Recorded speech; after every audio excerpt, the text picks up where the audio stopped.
Cześć! W dzisiejszym odcinku poruszymy ważny temat dotyczący Twojego czworonoga. Jeśli chcesz lepiej zrozumieć jego potrzeby i zachowania, jesteś we właściwym miejscu. Chcesz wiedzieć więcej o swoim pupilu? Zostań i posłuchaj. Stres u psów to zjawisko, które dotyka wielu czworonogów, choć nie zawsze jest łatwe do rozpoznania. Zrozumienie, czym jest stres u psa, to pierwszy krok do zapewnienia mu lepszego samopoczucia i zdrowia. Warto wiedzieć, że stres, podobnie jak u ludzi, jest naturalną reakcją organizmu. Pomaga zwierzęciu radzić sobie w trudnych sytuacjach, takich jak nowe otoczenie, głośne dźwięki czy zmiany w codziennej rutynie. Jednak kiedy stres trwa zbyt długo lub jest zbyt intensywny, staje się szkodliwy, prowadząc do problemów zdrowotnych i behawioralnych.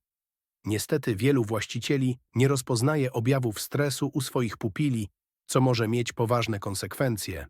Często zachowania, takie jak nadmierne szczekanie, wylizywanie łap czy nerwowe chodzenie, są ignorowane lub tłumaczone w inny sposób. Tymczasem te subtelne sygnały mogą świadczyć o tym, że Twój pies doświadcza silnego napięcia.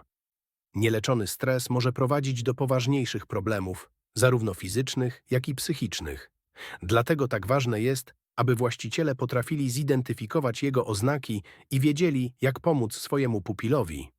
W tym odcinku opowiemy o tym, co wywołuje stres u psów, jak go rozpoznać oraz jakie są skuteczne metody radzenia sobie z nerwowością czworonogów. Zapraszam do wysłuchania. W części pierwszej zajmiemy się przyczynami stresu u psów, które często wynikają z ich otoczenia. Zaskakujące może być to, jak wiele czynników środowiskowych wpływa na emocje naszych czworonogów, a niektóre z nich są dla nas zupełnie niezauważalne.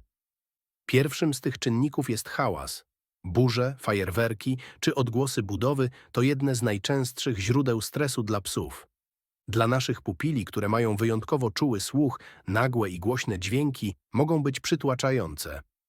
Ich reakcje mogą wahać się od niepokoju, drżenia, aż po próbę ucieczki w poszukiwaniu schronienia. Nierzadko zdarza się, że psy reagują w ten sposób także na dźwięki, które dla nas są zupełnie normalne, ale dla nich stanowią zagrożenie. Kolejną przyczyną stresu są zmiany w otoczeniu. Psy to zwierzęta, które cenią sobie rutynę i stabilność. Każda większa zmiana, taka jak przeprowadzka, pojawienie się nowego członka rodziny czy zwierzęcia, może wprowadzić chaos w ich codzienność. Nawet przestawienie mebli czy zmiana godzin spacerów może wywołać u psa poczucie niepewności. Dlatego tak ważne jest, aby wprowadzać zmiany stopniowo i zadbać o komfort emocjonalny pupila podczas adaptacji do nowej sytuacji. Przeludnienie w domu lub nadmiar gości to kolejny stresujący czynnik. Psy potrzebują swojej przestrzeni, a gdy nagle wokół nich pojawia się zbyt wiele osób, mogą czuć się przytłoczone. Niektóre psy, zwłaszcza te bardziej wrażliwe lub lękliwe, reagują na takie sytuacje wycofaniem, a czasem nawet agresją wynikającą z lęku. Zbyt duża ilość bodźców naraz może sprawić, że pies nie będzie wiedział, jak zareagować, co prowadzi do nagromadzenia się stresu. Wszystkie te środowiskowe czynniki mogą wpływać na emocje i zachowanie psa, dlatego warto być świadomym tego, co może powodować stres u naszych czworonożnych przyjaciół. Brak stymulacji umysłowej i fizycznej to jeden z najczęściej pomijanych, a jednocześnie bardzo istotnych czynników wpływających na stres u psów. Psy, podobnie jak ludzie, potrzebują zarówno ruchu, jak i wyzwań umysłowych, aby czuć się spełnione i szczęśliwe. Kiedy ich potrzeby w tym zakresie nie są zaspokajane, mogą zaczynać odczuwać frustrację, która z czasem przeradza się w stres. Nuda jest jednym z głównych powodów zachowań problematycznych u psów. Pies, który nie ma co robić przez większą część dnia, zaczyna szukać sobie zajęcia na własną łapę, a to może objawiać się niszczeniem przedmiotów, nadmiernym szczekaniem czy kopaniem w ogrodzie. Z tego powodu właściciele często nieświadomie potęgują stres u swoich pupili, nie zapewniając im odpowiedniej dawki aktywności. Psy to zwierzęta, które potrzebują wyzwań intelektualnych. Oznacza to, że poza zwykłymi spacerami warto wprowadzać zabawy umysłowe, takie jak gry węchowe, interaktywne zabawki czy naukę nowych komend. Takie aktywności pozwalają psom rozładować energię w zdrowy sposób i zapewniają satysfakcję z wykonywania zadań, co znacząco obniża poziom stresu. Brak regularnych spacerów zabawy oraz stymulacji umysłowej może prowadzić nie tylko do nudy, ale także do narastającej frustracji i napięcia. Psy są stworzeniami społecznymi i aktywnymi, a długotrwały brak ruchu lub mentalnych wyzwań negatywnie odbija się na ich samopoczuciu. Codzienna aktywność fizyczna oraz zadania wymagające myślenia są nieodzowne dla utrzymania zdrowia psychicznego psa. Zrozumienie, jak istotna jest równowaga między ruchem a stymulacją intelektualną, pozwala właścicielom zadbać o lepsze samopoczucie ich pupili i uniknąć wielu problemów behawioralnych wynikających z niedostatecznej aktywności. Lęk separacyjny to jeden z najbardziej powszechnych problemów behawioralnych, z którym borykają się właściciele psów. Jest to forma silnego stresu, który występuje, gdy pies zostaje sam w domu, bez obecności swojego opiekuna. Dla wielu psów bycie samotnym to trudne przeżycie, zwłaszcza jeśli są mocno związane emocjonalnie z człowiekiem. Strach przed rozłąką może objawiać się różnymi destrukcyjnymi zachowaniami, które stanowią próbę radzenia sobie z lękiem. Jednak dla właścicieli często są to oznaki nieposłuszeństwa, a nie rzeczywistego problemu emocjonalnego.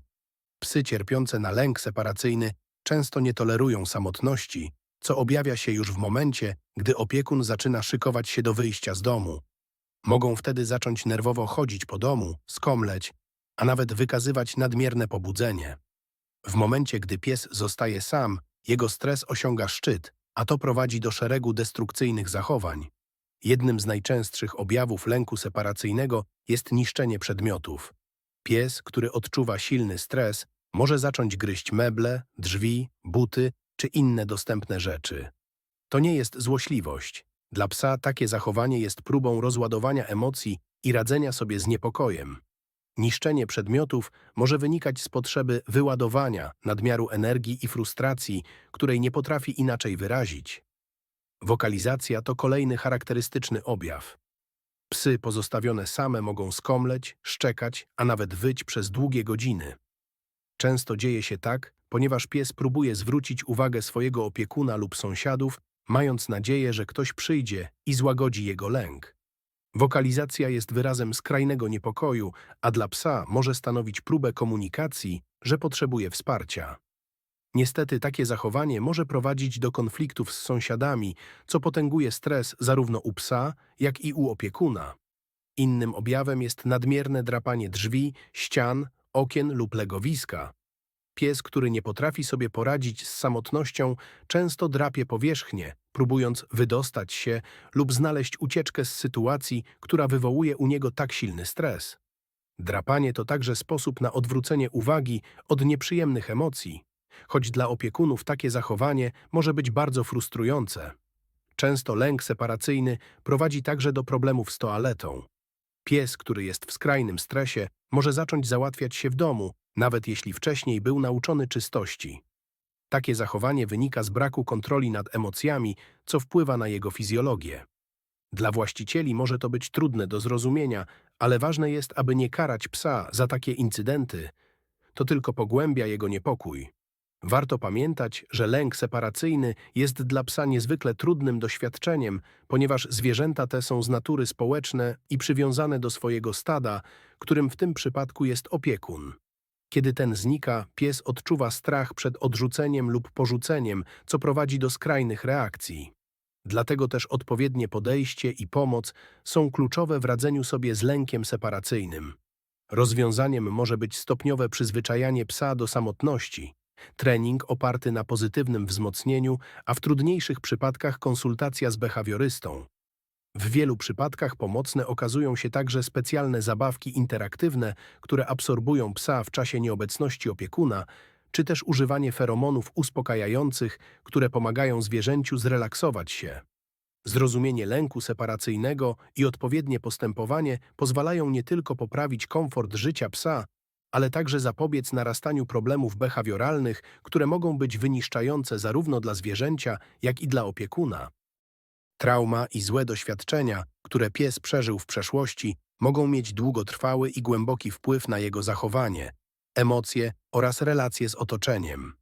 Często, gdy adoptujemy psa ze schroniska lub przygarniamy go po trudnych przeżyciach, nie jesteśmy w pełni świadomi, co dokładnie ten pies przeszedł.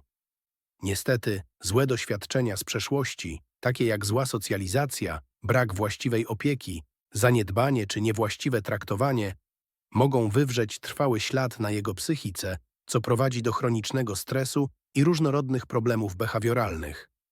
Jednym z najczęstszych źródeł traumy u psów jest zła socjalizacja we wczesnym okresie życia.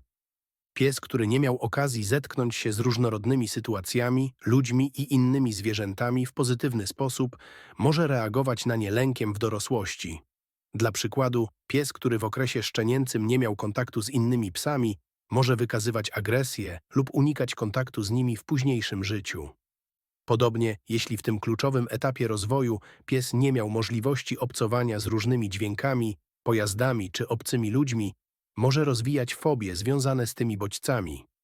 Innym źródłem traumy może być niewłaściwe traktowanie, takie jak fizyczne znęcanie się, karcenie w sposób nadmierny lub brutalny, brak odpowiedniego dostępu do jedzenia czy schronienia. Psy, które doświadczyły przemocy, mogą rozwijać reakcje obronne, takie jak agresja wobec ludzi lub zwierząt, nadmierne czuwanie, a nawet skrajne unikanie kontaktu.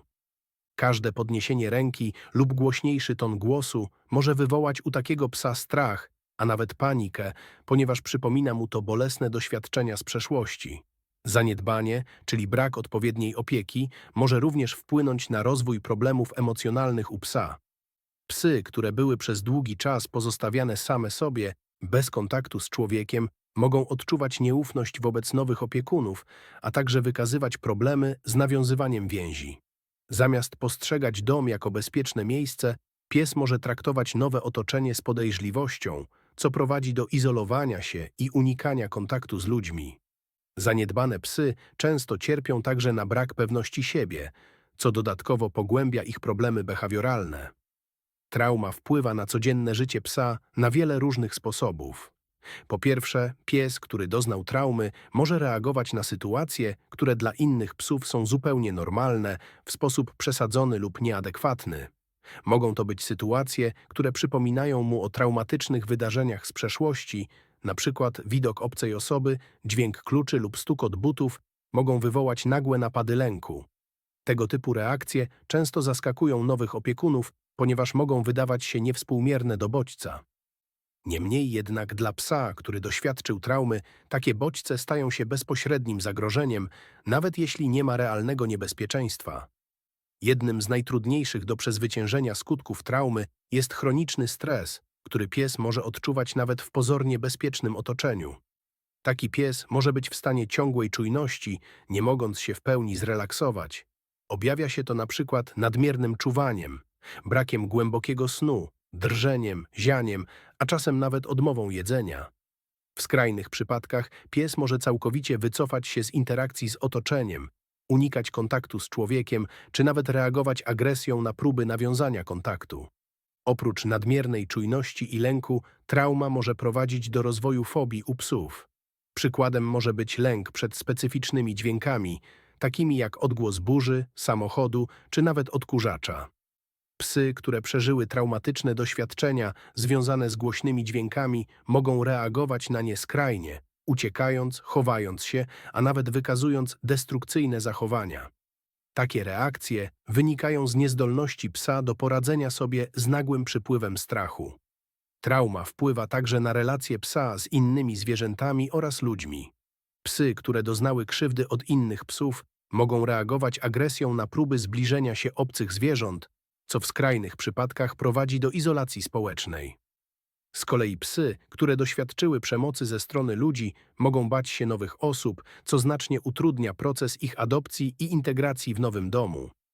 Najważniejsze w pracy z psem, który doznał traumy, jest cierpliwość i zrozumienie.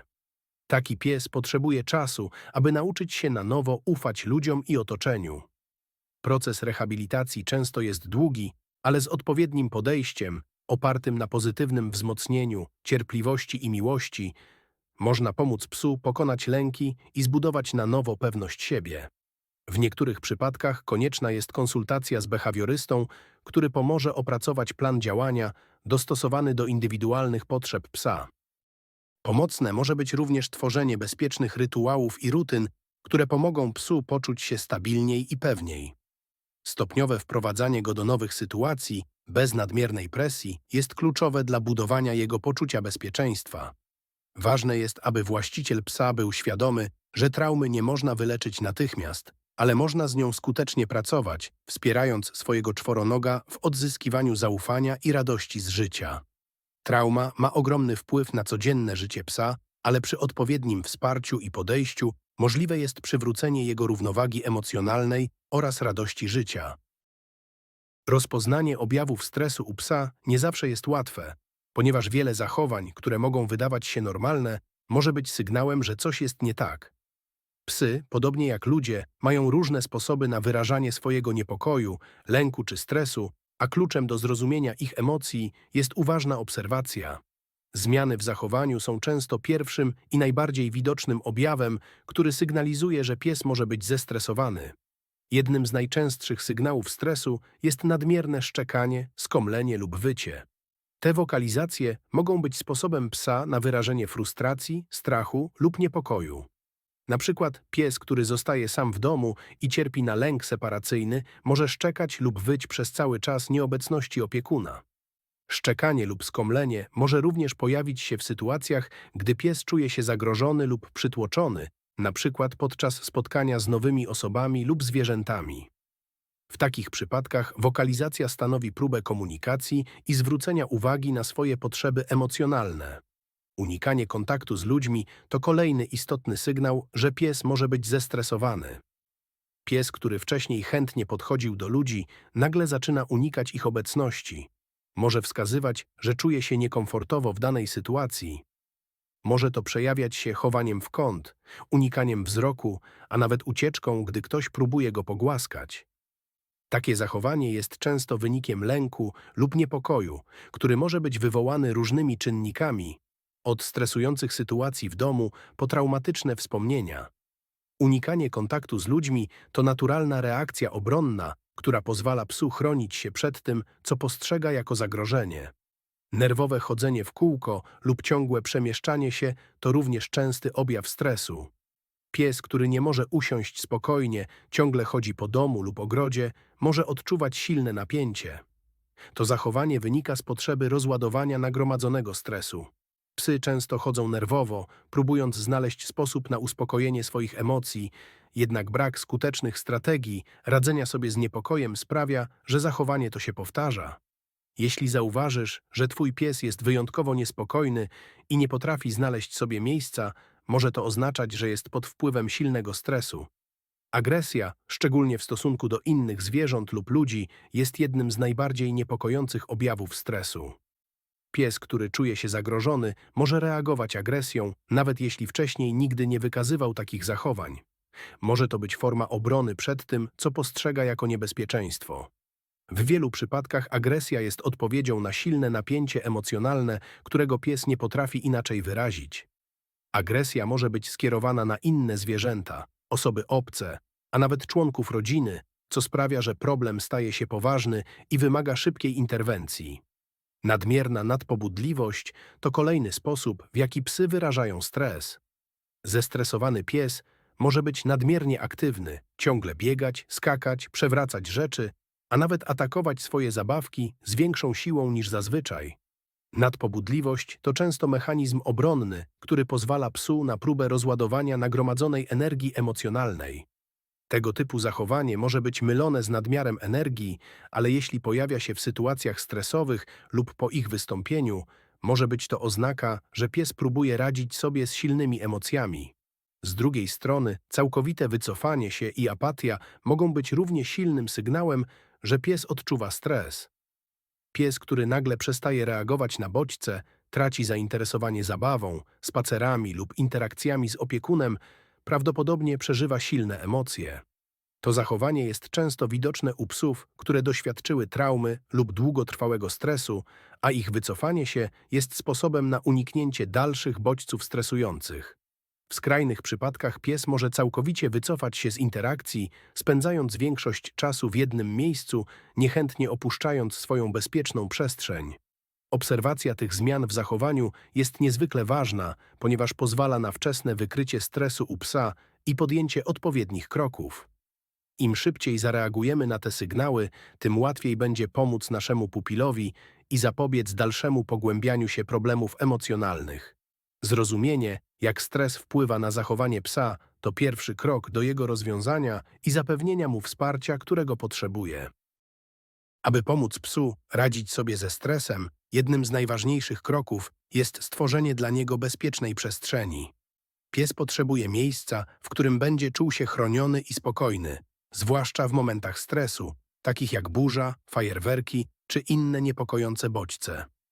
Bezpieczna przestrzeń może być prostym, cichym kątem w domu z jego ulubionym legowiskiem, zabawkami i kocem, gdzie będzie mógł się schronić, gdy odczuje lęk. Ważne jest, aby ta strefa była miejscem, do którego pies sam chętnie się udaje, a nie czymś narzuconym w sytuacjach stresowych. Dla niektórych psów klatka może być idealną, bezpieczną strefą, pod warunkiem, że zostanie wprowadzona w pozytywny sposób i pies jest do niej dobrze przyzwyczajony. Klatka, używana właściwie, może stać się dla psa swoistą jaskinią, gdzie czuje się chroniony przed bodźcami z zewnątrz. Należy jednak unikać zamykania psa w klatce jako formy kary, aby nie kojarzył jej z czymś negatywnym. To miejsce powinno być jego schronieniem, a nie więzieniem. Zapewnienie psu takiej bezpiecznej przestrzeni pozwala mu lepiej radzić sobie z lękiem, daje poczucie stabilności i umożliwia wyciszenie się w trudnych momentach. Techniki relaksacyjne mogą być niezwykle pomocne w obniżeniu poziomu stresu u psa. Jedną z najprostszych i najbardziej skutecznych metod jest delikatny masaż relaksacyjny. Pies, który jest masowany w spokojny, rytmiczny sposób, odczuwa nie tylko fizyczne odprężenie, ale również emocjonalne wsparcie od swojego opiekuna.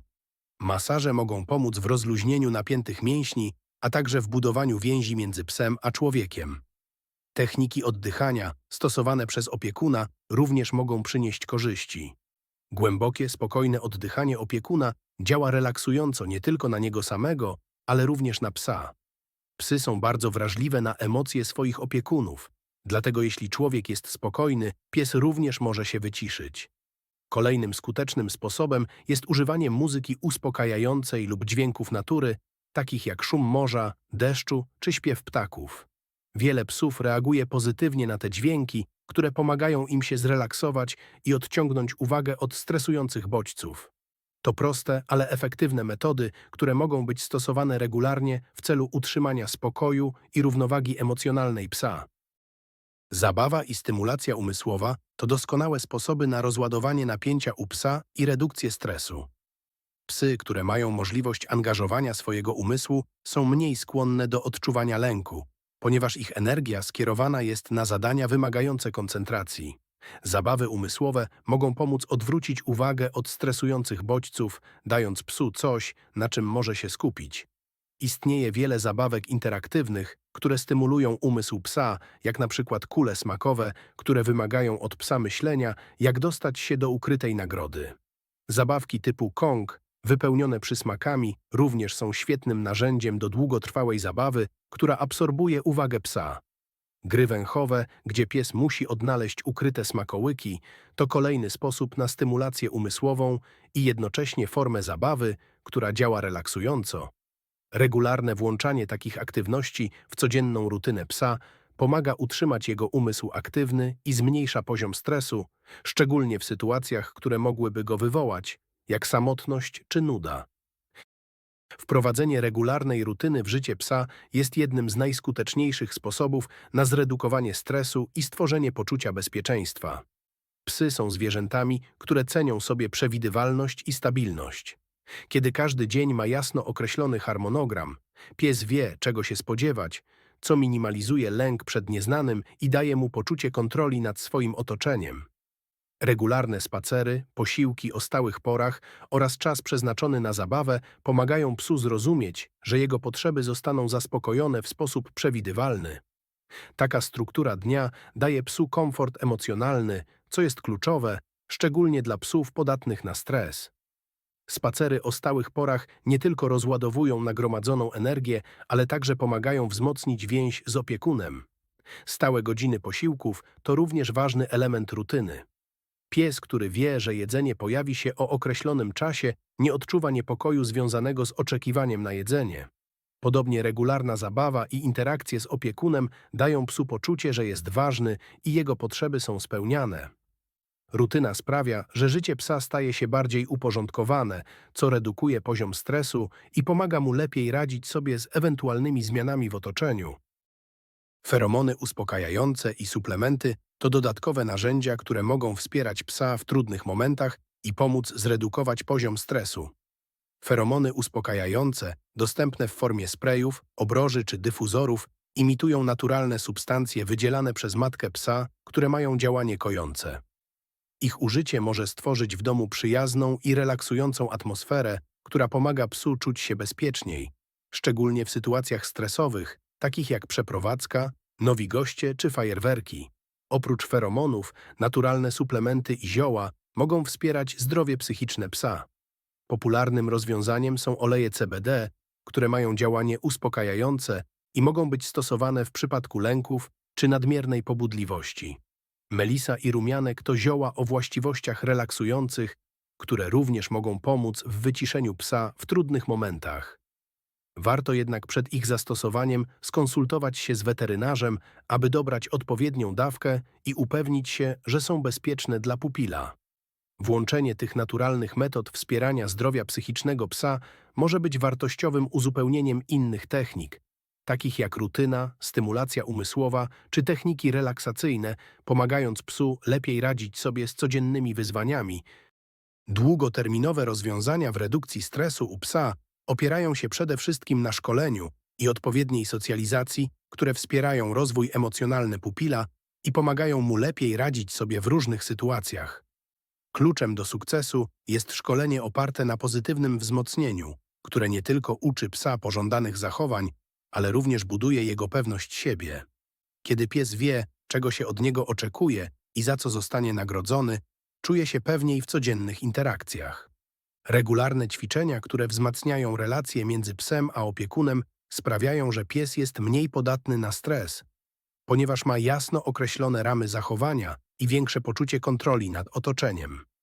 Pozytywne wzmocnienie to metoda, która nie wykorzystuje kar, a zamiast tego nagradza psa za dobre zachowanie. Dzięki temu pies czuje się doceniony, co redukuje lęk przed popełnianiem błędów. W długiej perspektywie szkolenie to pomaga psu lepiej rozumieć swoje środowisko, co zmniejsza jego podatność na stres w nieznanych sytuacjach. Trening oparte na pozytywnym wzmocnieniu powinny być konsekwentne i regularne, aby pies czuł się pewnie i stabilnie w każdej sytuacji. Socjalizacja jest równie ważnym elementem w redukcji stresu. Wprowadzenie psa w nowe sytuacje w kontrolowany sposób pomaga mu stopniowo oswajać się z różnorodnymi bodźcami, takimi jak nowe miejsca, dźwięki, osoby czy zwierzęta. Socjalizacja powinna odbywać się stopniowo, aby pies mógł na spokojnie poznać nowe otoczenie, bez presji. Dla szczeniąt wczesna socjalizacja jest szczególnie ważna, ponieważ to kluczowy okres, w którym uczą się reagować na świat. Jednak nawet dorosłe psy mogą skorzystać z procesu socjalizacji, jeśli zostanie przeprowadzony z cierpliwością i uwzględni indywidualne potrzeby psa. Przy odpowiednim wprowadzeniu do nowych sytuacji pies zyskuje pewność siebie i lepiej radzi sobie z różnorodnymi wyzwaniami, co zmniejsza ryzyko wystąpienia nadmiernego stresu w przyszłości. Socjalizacja i szkolenie to fundamenty, które budują stabilność emocjonalną psa, co ma kluczowe znaczenie dla jego zdrowia i dobrego samopoczucia na dłuższą metę. Konsultacja z behawiorystą to krok, na który warto się zdecydować, gdy zauważysz, że stres u twojego psa jest przewlekły lub wpływa na jego codzienne funkcjonowanie. Behawiorysta to specjalista, który pomoże w dokładnym zdiagnozowaniu problemów behawioralnych oraz zaproponuje indywidualnie dobrane metody pracy, które wspierają zdrowie emocjonalne psa. Warto sięgnąć po pomoc behawiorysty w sytuacjach, gdy tradycyjne metody radzenia sobie ze stresem, takie jak zmiana rutyny, stymulacja umysłowa czy techniki relaksacyjne, nie przynoszą oczekiwanych efektów. Behawiorysta może pomóc zidentyfikować głębsze przyczyny stresu, które mogą być trudne do dostrzeżenia dla opiekuna. Może to być problem z lękiem separacyjnym, fobiami dźwiękowymi czy agresją wynikającą z traumatycznych doświadczeń. Pomoc behawiorysty jest szczególnie wskazana w przypadkach, gdy stres prowadzi do poważnych zachowań destrukcyjnych, takich jak ciągłe niszczenie przedmiotów, Nadmierna agresja czy obsesyjne, powtarzalne zachowania, jak wylizywanie łap czy gryzienie ogona. Jeśli twój pies wykazuje takie objawy, konsultacja z profesjonalistą może zapobiec pogłębianiu się problemu. Wizyta u behawiorysty jest również zalecana w przypadku psów adoptowanych, które mogą mieć trudną przeszłość i wykazują lęki lub problemy z nawiązywaniem relacji.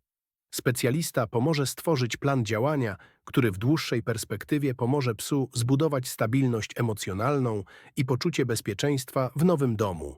Behawiorysta może nie tylko zdiagnozować problem, ale także poprowadzić szkolenie, które pomoże psu zbudować pewność siebie, nauczy go lepiej radzić sobie w stresujących sytuacjach, a także poprawi relacje z opiekunem.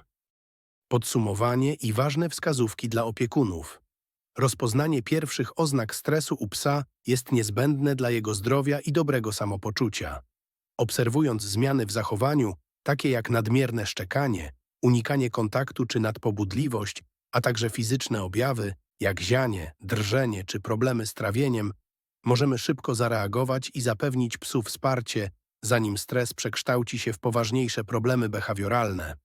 Wspieranie psa w trudnych momentach to fundament budowania relacji opartej na zaufaniu i poczuciu bezpieczeństwa. Odpowiednie działania, takie jak stworzenie bezpiecznej przestrzeni, stosowanie technik relaksacyjnych, wprowadzenie rutyny i socjalizacja, pomagają psu radzić sobie z lękiem i niepokojem. Pomoc specjalisty, jak behawiorysta, może być nieoceniona w bardziej złożonych przypadkach.